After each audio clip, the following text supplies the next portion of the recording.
The spaceport was full of noise and smoke. Traders shouted, engines roared, and old ships groaned as they prepared for liftoff. Among them stood a man named Elias, an ex-soldier turned mechanic. He wasn't rich, just tired.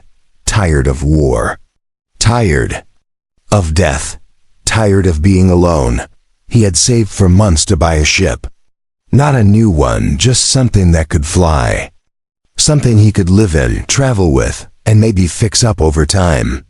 He walked to Bay 42, where a rusted cargo hauler sat like a forgotten relic. The owner, a grumpy smuggler, didn't even bother cleaning it. "You sure you want this bucket of bolts?" the smuggler asked, lighting a cigar. Elias looked at the ship again. There was something strange about it, almost like it was watching him, but he nodded. "Yeah, I'll take it." The deal was done. He transferred his last credits and climbed. Inside. The air inside was dusty and thick, but the systems were still humming faintly. Lights flickered. Panels buzzed. Elias walked through the main hallway, brushing spider-like webs off the ceiling. He opened one compartment, then another, checking for damage. Then he heard a soft cry. Like a child's whimper. He froze. The sound came again. Muffled, weak. Cautiously he moved toward the storage bay. The door had been sealed from the inside, welded shut in a panic. With some force and a tool from his belt, he managed to pry it. Open. Inside, curled up in the corner, were two figures. A tall, thin woman with ash-blue skin held a small child close to her chest. Her body trembled, and her long black hair was tangled with wires and dust. Her eyes wide and glowing met his. "Please, don't hurt us," she whispered, her voice weak but calm. Elias didn't speak. He just stood there, stunned. An alien mother and her daughter, hiding inside his ship? The child was even smaller than a human toddler, with big glowing eyes like her mother. She clutched a worn blanket and peeked at him. "I'm not here to hurt you," Elias said finally. "But what are you doing in my ship?" The woman looked down, shame filling her face. "We had nowhere else to go. This ship, it was abandoned. We were hiding from the war. The ones who chased us. They wanted us dead." Elias felt a chill run down his back. "You've been living here?" She nodded slowly. "For weeks. I've barely kept her alive. The air is running out." He noticed now the oxygen levels were dropping, and both were breathing shallowly. Without thinking, Elias dropped to his knees and opened the main life support panel. "Can you fix it?" the woman asked, eyes full of hope. "I was a ship tech during the war," he said. "If it's still got a core, I can do something." He worked fast. Fingers moved across panels, wires were twisted, power rerouted. The ship hummed to life again. A breeze of clean air began to circulate. The child gasped, then smiled weakly. The mother's eyes filled with tears. She whispered something in a language he didn't understand, then switched to broken English. "You saved her." Elias sat down, tired but calm. "What's your name?" "Vera," she said. "And this is my daughter Luma." Elias nodded. "I'm Elias." There was silence between them for a moment. Not awkward, just heavy. He didn't know what to do next. Technically, they were trespassers. But throwing them out now would mean death. "You can stay." "For now," he said, almost surprised by his own words.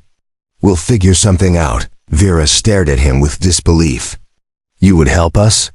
Elias looked at the child, now asleep with her little hand gripping her mother's torn clothing. "Yeah, I think I would." Far above the planet, a shadow moved across the stars. A ship, black, silent. It had been tracking a signal from the old cargo hauler. The war wasn't over for everyone, and someone had just noticed that the fugitives were alive.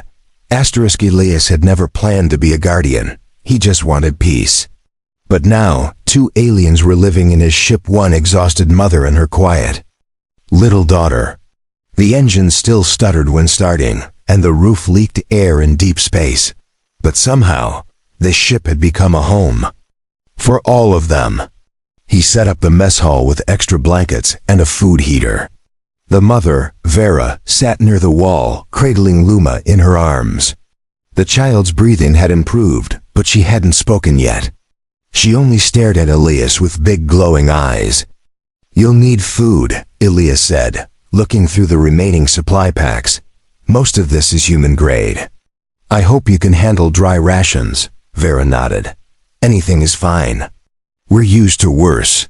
Elias slid a small protein bar across the table. "We're leaving this planet at dawn. People might start asking questions, especially if someone saw the engine come alive again." Vera glanced at him nervously. "You don't have to protect us." He raised an eyebrow. "Do you want me to drop you outside in the junkyard again?" She looked down, ashamed. "No, I just don't want you in danger because of us." But Elias had already decided. Something about them felt different. Maybe it was Luma's fragile frame, or Vera's quiet strength, or maybe he just didn't want to lose something worth protecting again. By the next morning, the ship was in the sky. It groaned and rattled like an old beast, but Elias had patched the core well enough for a short jump. He set course for a nearby neutral zone far reach station, a place known for minding its own business, but danger had already followed them. In the corner of space, a black vessel hovered silently. It had no flags, no visible ID, just smooth, silent metal and a red scanner eye. Inside, a bounty hunter received a ping. "Target vessel activated," the voice in his helmet said. Biological signatures matched. One adult Zarnath female, one offspring. "Confirmed," the hunter growled. "And who's the third?" "Heat source. Unknown. Possibly human." The bounty hunter grinned under his helmet. Poor fool. Back on Elias's ship, things were quiet for a few hours. Vera helped clean the hallway while Luma carefully drew on a scrap of metal panel with a burned-out stylus. "She used to be so full of energy," Vera said softly. "Before they came." "Who were they?" Elias asked, sitting on the floor. "Fixing a fuse box." Vera hesitated, then answered, "My people Zarnath used to live in great cities spread across moons. But when the war broke out, some of our own betrayed us. They sold us to mercenary groups. Said we were a burden, too weak, too peaceful. My mate, he died protecting us during the escape." Elias felt a tightness in his chest. He didn't speak, just nodded and handed her a cloth to wipe her hands. "We hid inside this ship because no scanner could find us," she continued. "But I knew the day someone powered it on, they'd trace us again." He stood up. "Then we'll stay ahead of them." "You say that so easily." "I've been hunted before," he said simply. "I know the feeling." Suddenly, alarms blinked on the console. A ship was following, closing in fast. Elias ran to the cockpit. "Not good. No ID, no signal. It's a shadow ship." Vera's face went pale. "That's them." He flipped switches and tried to boost speed, but the old thrusters whined in protest. The black ship launched a small probe, and Vera screamed. "That's a tracker. If it lands, they'll follow us wherever we go." Elias looked at her, then back at the controls. "We're not running anymore." He slammed his fist down, changing course directly toward an asteroid field. It was risky. The old ship wasn't made for that kind of sharp flying. But it was the only way to lose them. Behind them, the bounty hunter leaned forward, amused. "Let's see how far, mechanic. We'll go to protect fugitives." The ship shook as Elias dove into the asteroid field. Chunks of rock the size of trucks flew past the windows. Alarms screamed through the cockpit. Vera clutched her daughter tightly, her arms trembling. Luma buried her face into her mother's shoulder, too scared to make a sound. Elias's hands moved fast over the controls, shifting the weight of the ship from side to side. He wasn't a pilot by trade, but war had forced him to learn more than one skill. Now that knowledge was the only thing keeping them alive. Behind them, the black bounty ship followed, but with less grace. It was larger, built for speed and strength, not tight maneuvering. The first impact came fast, a sharp bang as one of the asteroid's edges clipped its wing. "They're not backing off," Elias muttered. "But they're not made for this." Vera crawled up beside him, gripping the side rail. "If we take one more hit, the reactor might split." "This ship was never meant for evasive flying," Elias nodded. "Then let's end it quick." He spotted a narrow channel between two spinning rocks. "Just wide enough. Just deadly enough." "I'm going in," he whispered. The ship groaned again as he angled the nose downward and sped up. One false move and they'd be smashed into floating dust. But Elias didn't blink. His focus sharpened, body tense, every muscle locked. The black ship followed, but at the last second, it clipped a large asteroid. It spun, scraped against stone, and lost control. Elias burst through the other side of the field. A few seconds later, silence. The tracker signal faded from the screen.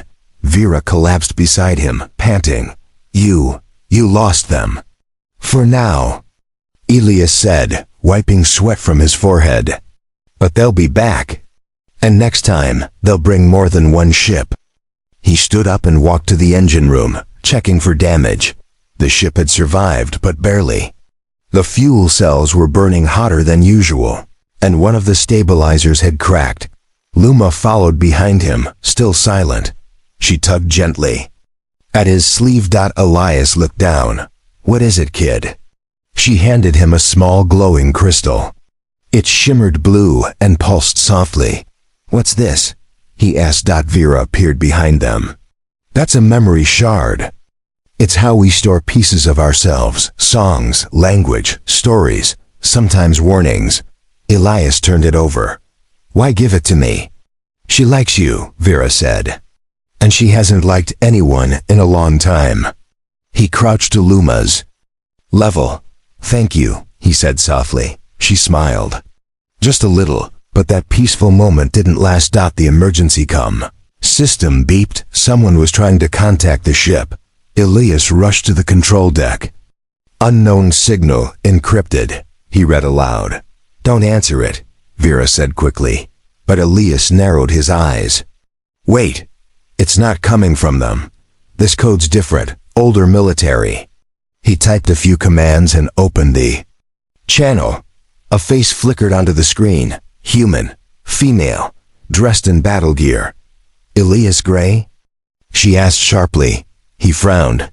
"Who's asking?" "Commander Elena Jex, Earth Defense.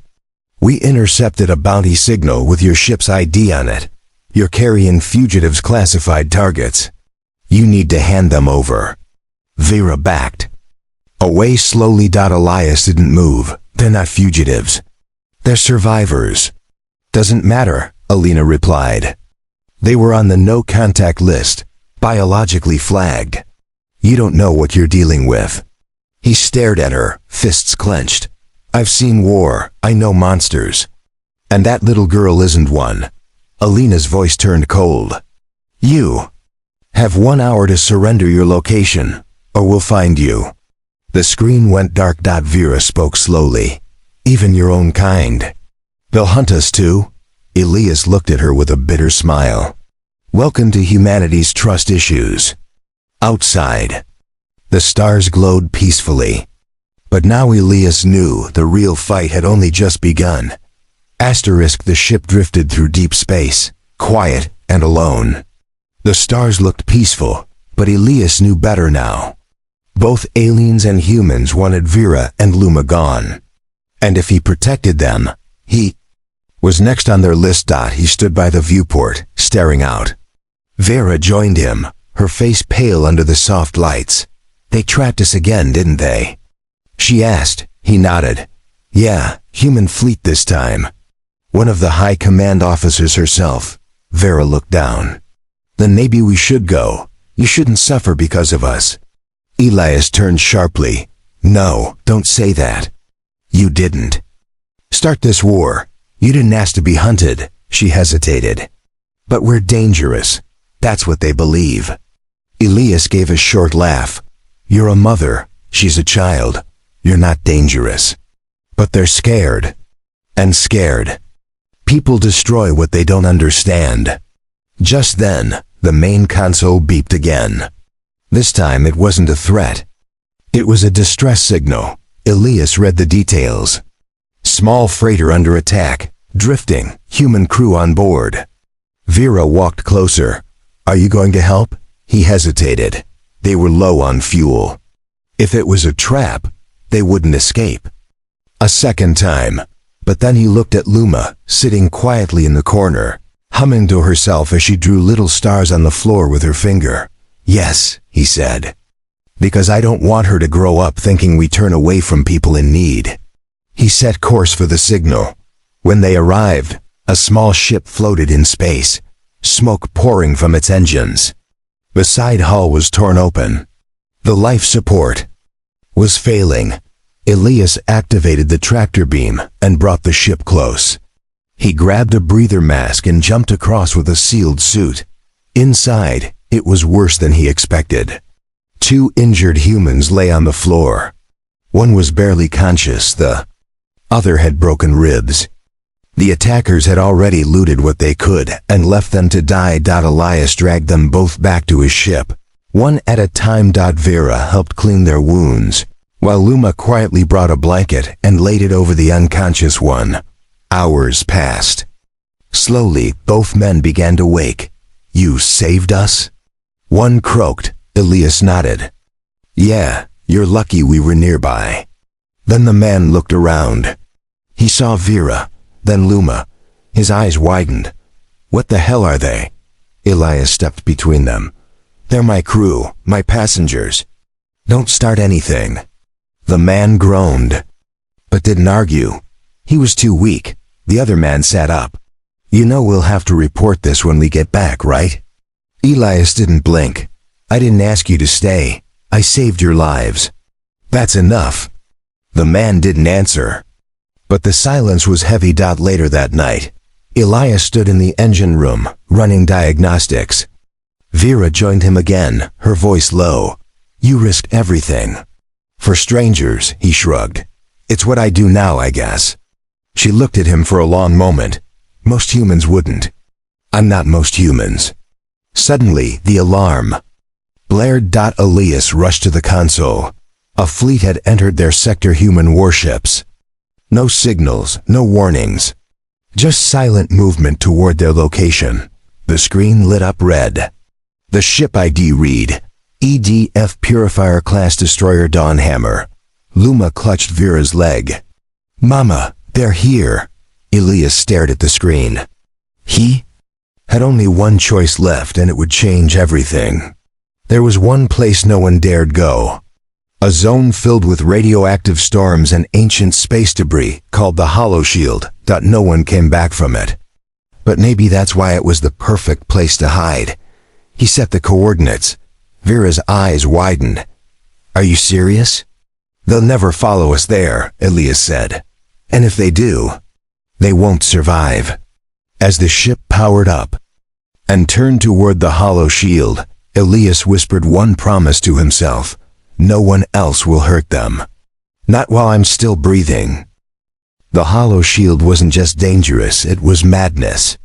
Everyone in the galaxy had heard the stories. Ships lost.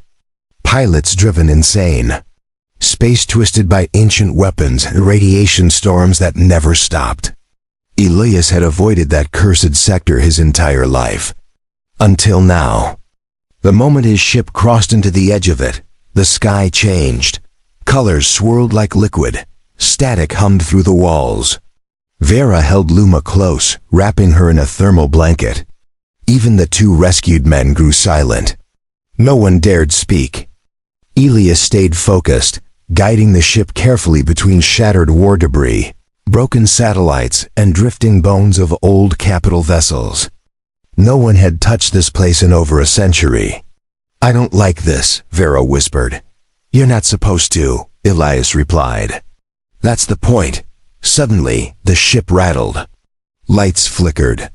An energy pulse passed through. the hull like a ghost wave.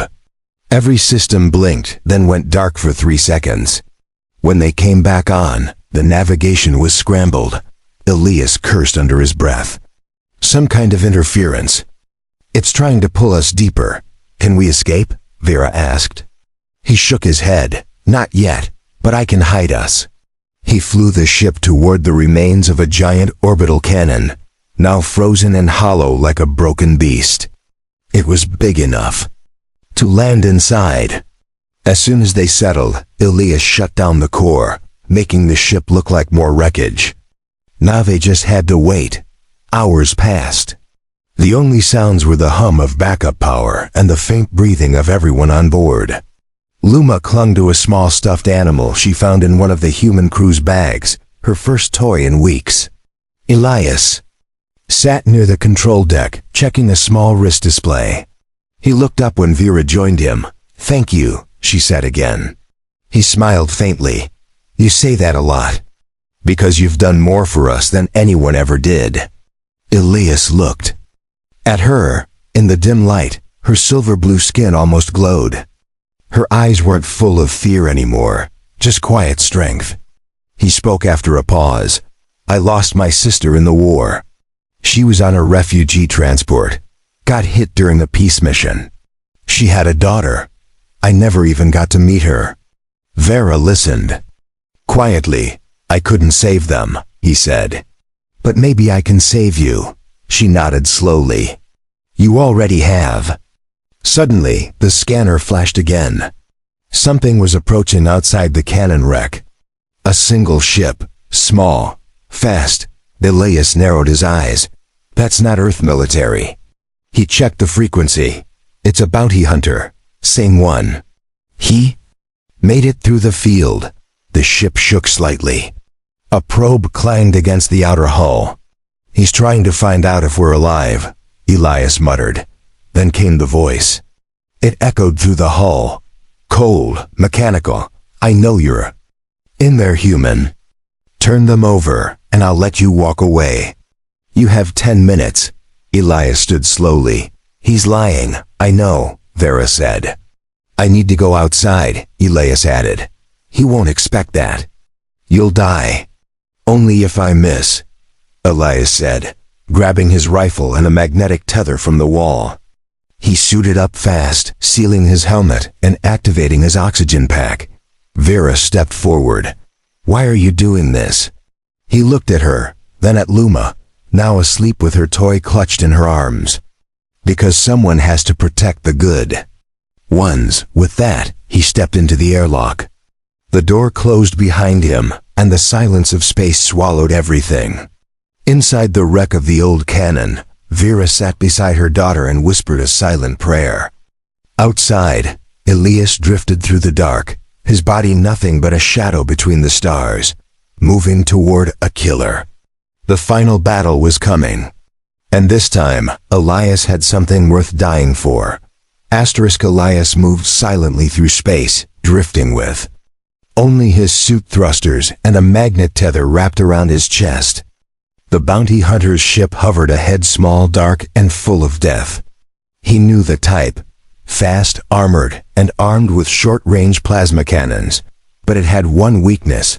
It was designed to hunt from a distance, not for close combat. Elias reached the underside of the bounty ship and latched onto it.